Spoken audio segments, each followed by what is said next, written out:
Hi, Junior. Hello po, DJ Lala. Ayan, good evening sa iyo, love. Sige, kwentuhan mo na ako, mahal. Anong maipaglilingkod ko sa iyo at napatawag po sa usapang LDR?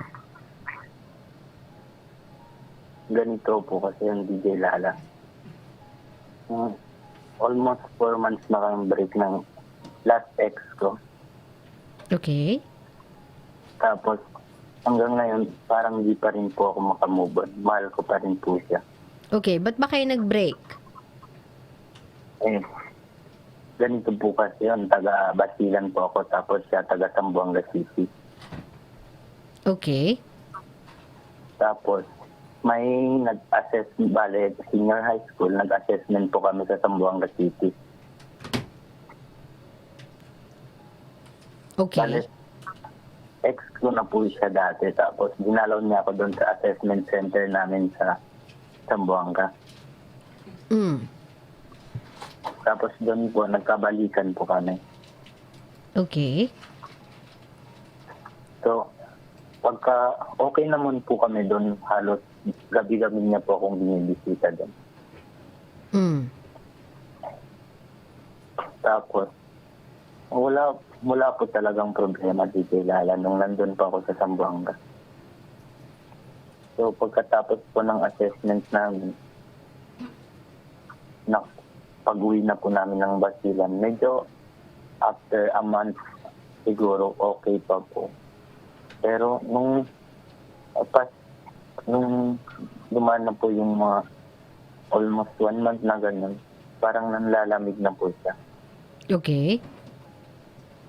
Tinanong mo ba siya bakit?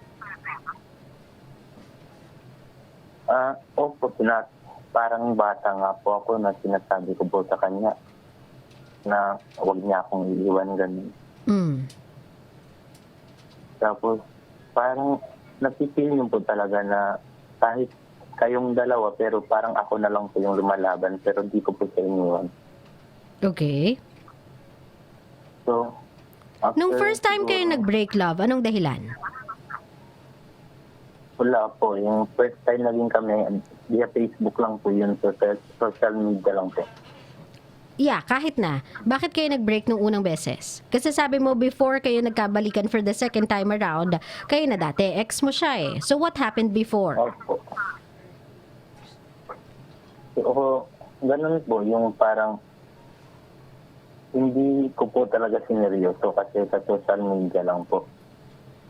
Ah, okay. Ikaw yung hindi nagseryoso. Trip-trip lang, ganun. Hindi po kasi sa social media din naman po eh. Hindi po talaga kami nagkakilala in personal, ganun. Pero minahal ko din naman po siya kahit na ganun. Pero nung nakipag-break siya sa akin nung first time, pumayag din naman po ako. Okay. So ano nga ang dahilan ng pagbe-break nyo ng first time? O dahil nga hindi ka ganun kaseryoso, you did not even bother to ask?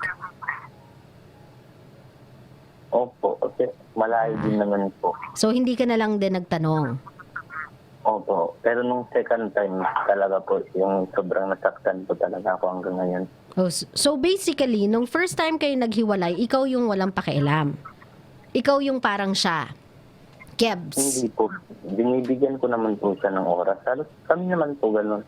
Bibigyan lang ng oras. Pero Hindi. Ang sinasabi ko kasi, love, Junior, nung nagsimula kayo, yung unang beses na nagkahiwalay kayo, hindi mo nga alam kung bakit kayo nagkahiwalay but you were fine with it. Okay lang yun sa'yo. Hindi mo nga na-assess kung kaya niya ba yung long distance relationship. Hindi mo nga siya na-assess kung mahilig ba siya sa ganitong gesture. Ito ba yung gusto niya? Ito ba yung ayaw niya? Hindi mo alam kung bakit kayo naghiwalay nung pangalawa. Ay, nung unang beses. Pero nung pangalawang beses na naghiwalay kayo, saka ka na nagkaroon ng pake kasi nga, nakita mo na yung tao. Pero nung unang beses, love, she is the same woman. But you did not even care.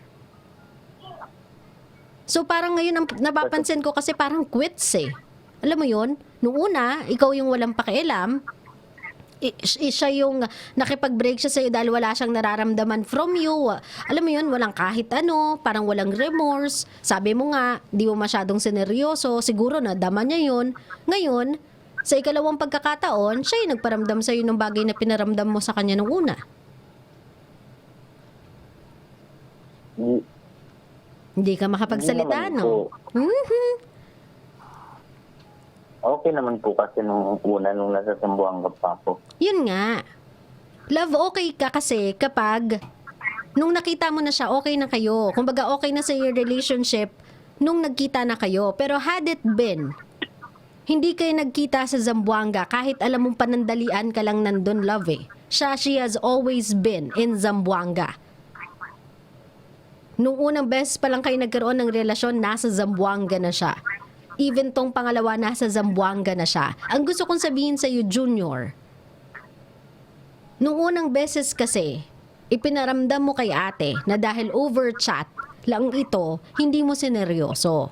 Nung nakita mo na siya, Sineryoso ko naman po siya. ikaw na nagsabi, sabi mo hindi mo masyadong sineryoso. Ito naman si Junior, nagawa mo kong Opo, tanga eh. Yun yung narinig ko nung una eh. Kala mo sa akin bingi. Hindi po. Medyo hindi naman po talaga as in. Yung parang seryoso naman po talaga ako. Pero at hindi ko Ngayon naman nagbabali po alam. na. Hindi po as in seryoso talaga. Kasi hindi ko din naman po alam eh. Siyempre magkalayo kami tapos in social media lang kami nagkakilala. Yun nga, malay ko Junior, ba yung sa- sinasabi ko. Yun nga yung sinasabi ko, Junior. Una kasi, ikaw yung hindi okay. Nung nakita mo siya, saka ka naging okay. Tapos nung nagkalayo kayo, nung ipinadama niya sa'yo, yung same thing na ipinadama mo sa kanya before, ngayon ka nagsasabi na parang nanlamig siya, ganyan, di ka makamove on. Baka hindi ikaw yung tipo ng taong for long distance relationship, Junior. Baka ang kailangan mong relasyon ay yung taong malapit sa'yo. Hindi naman po ako yung sumuko kay Jelala. Ang hilig mo kasi sa kanya, iba to yung problema, love eh. Hindi mo nagigets yung point ko na nung unang beses, ikaw yung may problema, love. Hindi porket yung babae yung sumuko, ibig sabihin siya na yung may problema. Hindi naman yan susuko kung maayos yung relationship ninyong dalawa eh. Hindi yan susuko kung meron siyang naramdamang pagmamahal, belongingness, security, loyalty, effort. Hindi yan susuko ng basta-basta lang. Hindi yan babalik sa'yo for the second time around kung wala siyang pagmamahal sa'yo.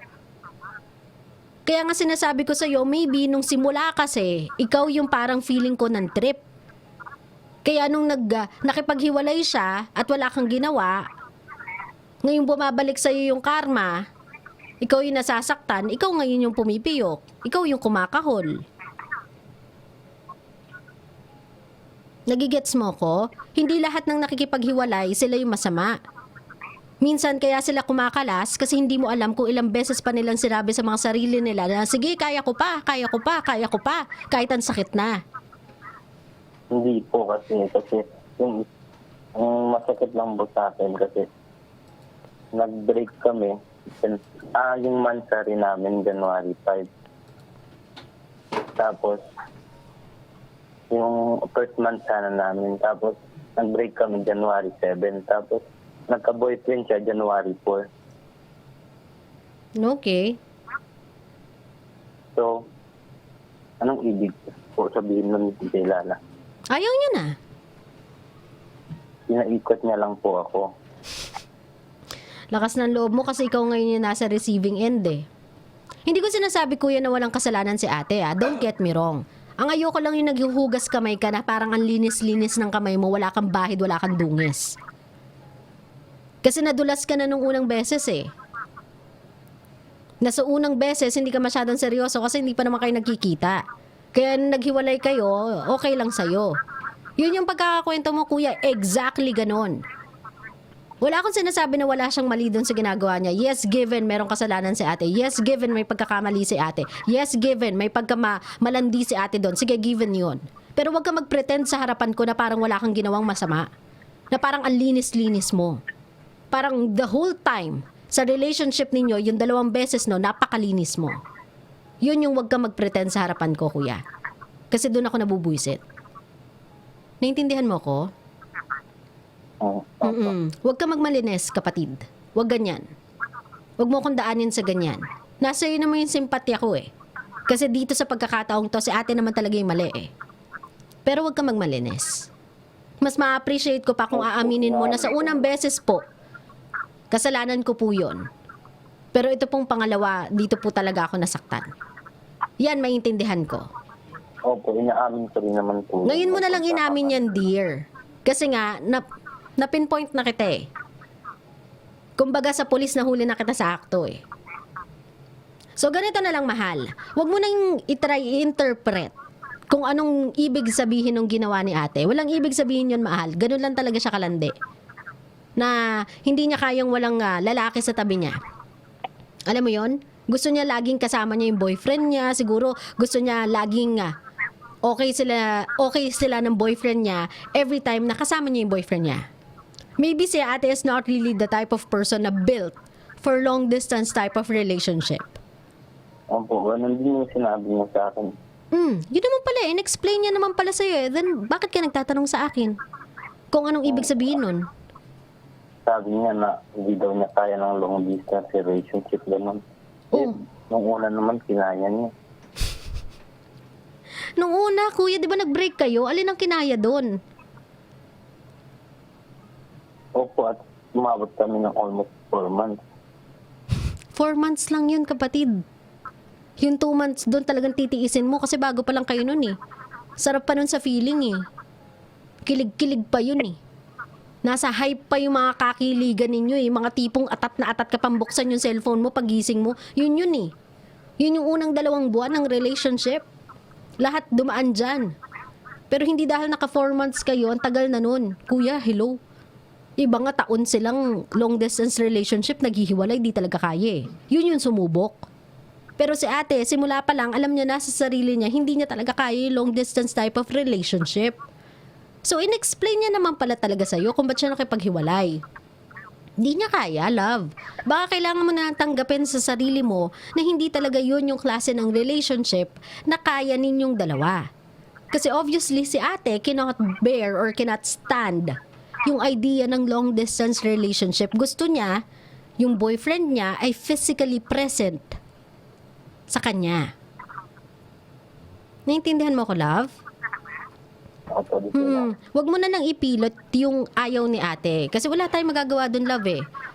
Choice niya yun eh. Ngayon kung choice niya magjowa ng 3, sabay-sabay, basta wala na kayo, wala ka na dun.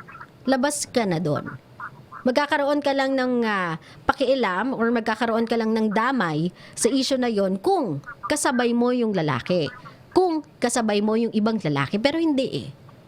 In fairness kay ate, kahit ba sabihin natin ang liit ng gap bago siya magkaroon ng panibagong boyfriend, nakipag-break siya sa'yo ng maayos before kanya talaga tuluyang nakipag-break siya sa'yo ng maayos before siya tuluyang nag-jump to a second relationship. May konting decency.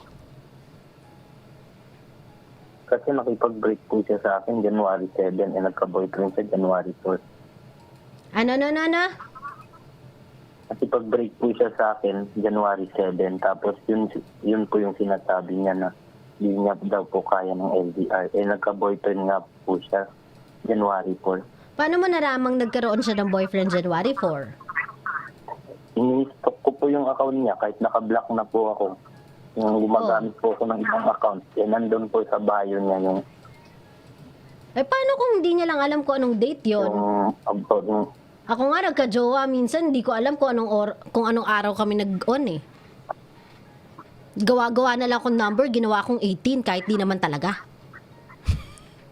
Feeling ko mas maaga pa sa 18 yun, pero dahil hindi ko na maalala, 18 na lang. Baka ba date lang yan eh.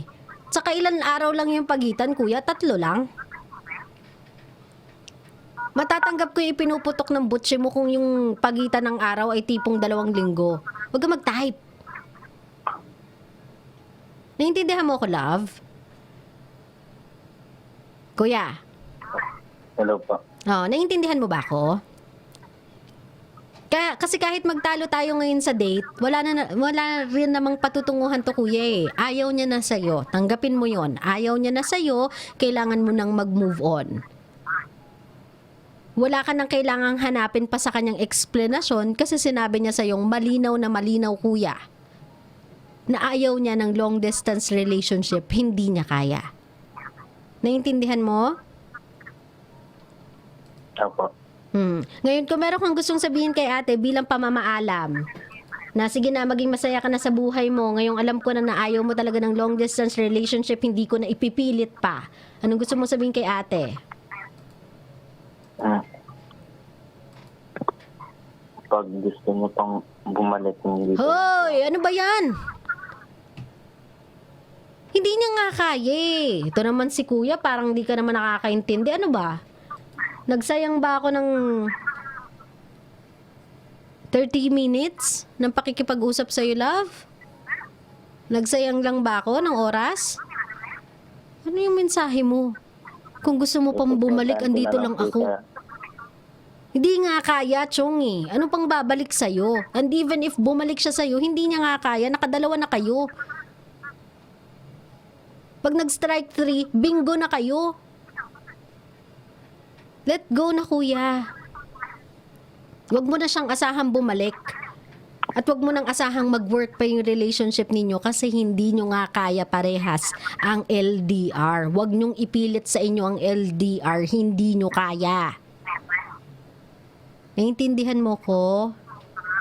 Opo. Oo. O, ulitin mo yung mensahe kay ate. Yun na lang po. Sana masaya na po siya ngayon. Okay ka na? Opo. Love, ganito, no? Junior, wag kang mag-pretend na parang si ate na lang yung nag-iisang babae sa mundo. Hindi ka mauubusan, mahal ko. I'm sure sa basilan, ang dami din. Wag mong ipilit sa'yo yung long distance type of relationship dahil 17 years old ka pa lang. Hindi mo to kaya isustain. Hindi mo kaya mag-araw-araw na pumunta sa kanya, magkaroon ng schedule na every 6 months uuwi ka sa kanya. Hindi mo kaya isustain yan. Kung gusto mo magka-jowa, yung malapit dyan sa'yo, love, I'm sure meron. O kaya ipagpaliban mo muna. Mag-focus ka muna dyan sa kung ano man yung meron ka ngayon. Mag-focus ka sa career mo, sa future mo. Marami kang oras para dyan. Huwag mong madaliin na parang mauubusan ka ng babae. Naintindihan mo ko, love? Opo. Oo. At saka si ate girl, hindi yan yung tipong Diyosa na dapat balik-balikan, dapat sambahin, dapat bigyan ng pagkakataon, bigyan ng puwang sa buhay habang buhay. Hindi siya yun, te. Una pa lang sinabi niya na sa'yo, hindi niya kaya. Una pa lang dapat naging lesson na sa inyo na ang long distance relationship ay something na hindi nyo kayang dalawa. So, wag mo nang ipilit. Naiintindihan mo ko, Lord? Ha? Opo, DJ Lala. Okay. Sana ha, tumatatak ako sa utak mo, Junior ha. Kundi nagsayang lang ako ng laway ko sa'yo, ha? Kung ako siguro yung ate mo, baka inampas na lang kita ng kawali. Buti na lang di ako yung ate mo. O sige na, Junior, baba ko na to, matulog ka na. Para tumangkad ka pa, ha? Bye. Itong batang to. Dapat to nagkakape. Para kabahan sa mga sinasabi niya eh. O diba? Kabisyo ganito, no? Alam kasi naman nating lahat na long distance relationship is not for everybody. So, if ever na alam nyo na sa sarili nyo na you've been having problems with your partner kasi it seems like your partner cannot keep up dun sa setting na magkalayo kayo sa isa't isa, yung mga demands niya ay for a situation na magkalapit kayong dalawa, then let it be a sign. O diba? An obvious one. Na hindi talaga ito yung relationship para sa inyong dalawa. And since na nagkaroon na kayo ng relationship from the past, at nagkabalikan na lang kayo for the second time around, you could have just at least man lang, diba, i-digest ninyo or in-ingest ninyo or inisip ninyo what happened before. Ba't nga tayo uli naghiwalay? Kung mahal naman pala natin isa't isa, ano nga nangyari before? Then maybe, kung ginawa nyo yung dalawa, instead na nagpa-tweetums lang kayo agad-agad, nagtukaan lang kayo kasi na-miss nyo yung isa't isa or first time nyong magkita. Kung inisip na lang ninyo anong nangyari nung nakaraan ba't di tayo nag-work, then maybe hindi nyo na ulit yung parehong pagkakamali sa ikalawang pagkakataon. Pero hindi eh. Ibig sabihin, both of you are just okay whenever you guys are together and that is not love. 'Di ba? Parang ano lang yan eh, attraction lang yan eh. Maybe sa part mo, nagmahal ka kasi nahulog ka, nabighani ka eh. Hindi mo inakala na si ate ang ganda sa personal. Kasi may mga gano'n naman talaga. Katulad ko, ang tsaka-tsaka talaga sa picture. Pero sa personal, mas tsaka. Huwag ka mag-expect. Mamaya kasi pag nakita mo ako, tapos hindi naman talaga ako maganda, ano ka, 'di ba? Madehado ka. Pero ayun nga, as I was saying, 'di ba? May mga tao kasi na hindi ganoon ka-attractive sa picture, pero pag nakita mo ng personal, akalain mo 'yun oh. Ito pala to. O di jowa na, o 'di ba? Pero attraction lang. Nothing more than that. So kapag online, hindi kayo ganon seryoso. Pero nung nakita mo na siya sa personal, nung nahawakan mo na yung kamay, seryoso na kayo. Paano kung si ate, simula pa lang, hanggang sa magkita kayo, hanggang sa maghiwalay kayo, same. Hindi din talaga seryoso. Di talo ka. That's because hindi kayo nagkaroon ng assessment, heart-to-heart talk, kung anong nangyari nung umpisa. Bakit hindi kayo nag-work together? Bakit hindi natuloy? Bakit naudlot? Wala kasi kayong pag-uusap Puro lang kasi kayo sweetness. Yan ang problema kasi sa mga relationship na mga bagets nowadays. Puro lang pa-tweetams, puro lang pa I love you, puro lang pabongga, yan pag first monthsary, yung dedekorasyonan mo pa yung mga classroom mo, 'di ba? Tapos maglalagay ka pa ng petals mula sa CR ng babae papunta sa classroom, may balong ka pang hawak, tapos may mga rosas ka pa, puro kayo pautot. Puro kayo ganyan. O, 'di ba? Masaya lang 'yan sa umpisa. Pero kung hindi kayo talaga nag-uusap ng heart to heart, hindi talaga kayo nag-uusap about relationship itself, at na-enjoy nyo lang yung isa't isa whenever you guys are having a good time, at nabubuisit kayong kausapin yung isa't isa whenever you guys have a problem, then it's not gonna work. It's really not gonna last. And most definitely, it's not fit for a long distance type of relationship. Okay?